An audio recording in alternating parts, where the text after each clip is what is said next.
You're saving too much for retirement. It's not me, your old buddy Josh saying it. It's Wall Street Journal with my man Andy Biggs. Look at here, Andy Biggs writing in the Wall Street Journal today. Look at that. Look at that, Andy Biggs. With dateline August 22nd. Today is what? August 23rd, so yesterday. A new Government Accounting Office report presents an unduly grim picture. And media sensationalism only makes it look worse. Let's read what this there. The headlines are meant to alarm you. Millions of older workers are nearing retirement with nothing saved. Oh! Only 1 in 10 low-income workers between the ages of 51 and 64 had any retirement savings. Oh! A troubling report published by the U.S. Government Accountability Office. Oh! Meanwhile, nearly all high-income Americans are saving. And as such, an inequality, the GAO attributes to the federal tax preference for retirement plan contributions. All this is confused at best, all right? Because they're using a survey for consumer finances. They do show that only 1 in 10 households in the bottom fifth of incomes in 2019 reported having a retirement account. They do show that. They do show that only 1 in 10 households in the bottom fifth of income had a retirement account. All right, so put that away for just a second. All right, and here we got Sheldon Whitehouse and Bernie Sanders. All these rich guys, they're lamenting the huge portion of Americans who lack any retirement savings at all. So freaking dumb. But the GAO misinterprets the data in 3 important ways. First, most of those reports, most of the report calls low-income older workers aren't actually working. About 87% of middle and 92% of high-income households were working. Only 33% of those low-income households had a single person earning a single dollar of wage. So they're calling them low-income workers. But Andy says only a third of them are actually working. So what are they working on? Their tans out by the pool in their freaking retirement community? This is because retirement savings replaces wages after retirement or during retirement. Non-wages sources of income, including welfare payments and investment incomes, don't cease in retirement. Other government agencies, the Social Security Administration and the CBO, avoid this problem by analyzing Americans by earnings instead of income, but the GAO says they have earnings. These earnings are retirement savings and investment income and welfare benefits, but they're calling those earnings like labor. It's freaking crazy.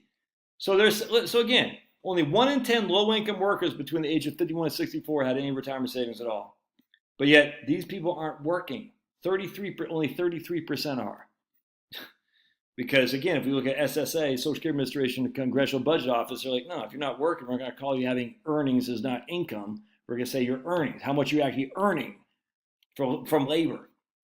Second, even low-income households with working members shouldn't necessarily be saving apart from Social Security. Of low-income households in this range, 92% had total earnings below $20,000. And the vast majority of that would be replaced by Social Security. They're going to get a pay increase when they retire. Why? Because they don't have to pay 7.65 on their Social Security. And Social Security, the first bend point is what, 90%. Not quite a pay increase, but pretty doggone close.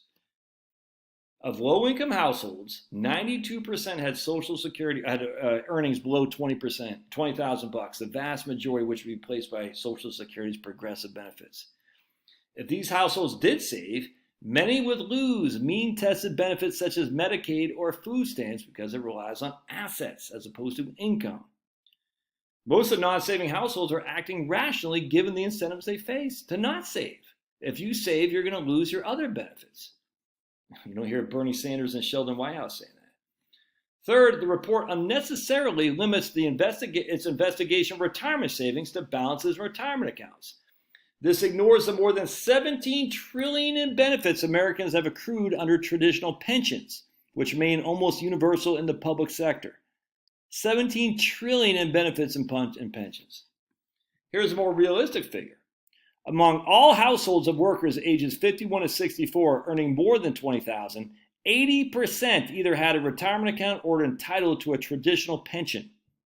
So if you're working between 51 and 64, and you made more than $20,000 in 2019, 4 out of 5 of you has had a retirement account or a traditional pension. Even among households with total earnings between $20,000 and $40,000, 49% have a formal retirement plan. They have literally a retirement account. Simply adopting reasonable parameters multiplies the report's headline finding fivefold. Of course, we don't want to scare people. We want to scare them. There's money to be made. There's money in them hills if we can scare people. Yes, retirement savings are highly unequal, but is it because, as the report asserts, for each dollar contributed to a retirement account, a taxpayer subject to highest marginal tax rate deducts 37% compared to 10% for the taxpayer at the lower rate? That's freaking stupid. You get to deduct it, but you still have to pay tax on the back end. So you might get a 37% deduction now, but you could probably pay 22% when you retire. Yeah, so you're saving 15% relative to a guy who's saving 10, but still, it's not like freaking, like this guy, my man says, the federal tax preference for retirement savings isn't a deduction like mortgage interest. Taxes are merely deferred until it's withdrawn. The lion's share of the retirement tax preference flows to high-income households simply because they save far more for retirement. That's because Social Security replaces a far smaller share of their pre-retirement income to begin with. While a low-income household might receive Social Security benefits replacing 70 to 80% of pre-retirement wages, a higher earner making $325 would receive Social Security replacement rate of only 15%. Even lacking the federal subsidy for retirement savings, high earners would save far more than low earners, 100%. It's easy to make the data dance to a particular tune if that's an analyst's desire. A more nuanced picture of the U.S. retirement system shows that while it isn't perfect, most Americans who need to be saving for retirement are doing so, and I'd even say are probably saving too much. I bet you probably are. And look at my comment here. I said, once again, Andy Biggs is Tyson. The retirement fearmongers are Spinks. Undefeated. I hope you remember Tyson versus Spinks. You remember Tyson versus Spinks? Let's take a look. Tyson versus Spinks. Right here. Watch this. Watch this. Right here. 1988. June 27, 1980. I remember I just graduated high school. I was in Portland, Maine. I was walking. They had it on closed caption TV where the Portland Sea Dogs play right now. The Portland convention, it's not a convention center. I remember I was walking by that. I said, man, they had a sign out there to go closed caption and go buy it. Not closed caption, whatever it is. You pay for pay-per-view. That's what it's called, pay-per-view. I said, man, I should go watch that. And I said, and then literally, want to see what happens though? It was over after 91 seconds. Presently the 6th shortest heavyweight title fight in history. Just 10 punches were landed. 8 by Tyson, 2 by Spinks. Oh my goodness. Afterwards, Spinks said, I came to fight like I said I would. I just tried to do what I knew I had to do, and that was the fight. Not that I stood toe-to-toe with him, but I tried to make the shot. Tried to take the shot, and I came up short. I guess somebody said Spinks was undone because he abandoned his game plan of boxing and moving early on, instead try to win Tyson's respect.